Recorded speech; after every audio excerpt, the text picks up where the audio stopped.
All right, verse number 7 for everyone who's on stage left. So everyone on stage left, you ended sliding on your left foot. Your right foot is free, but we need to go and 1. So you want to start doing Susa-Qs on your left foot on 1. So we have and 1, 2, 3, 4, triple step, slide. Then we do a Charleston, starting with the left foot. Rock, step, kick, kick, kick, replace.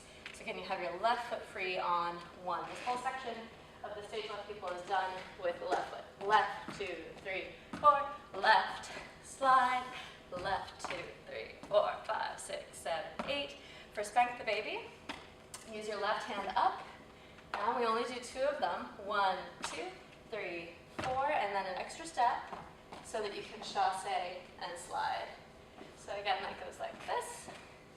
1, 2, 3, 4, and 5, and 6, 7, 8. Then we short George forwards.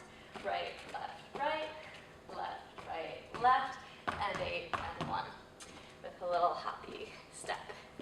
I'll do it with music.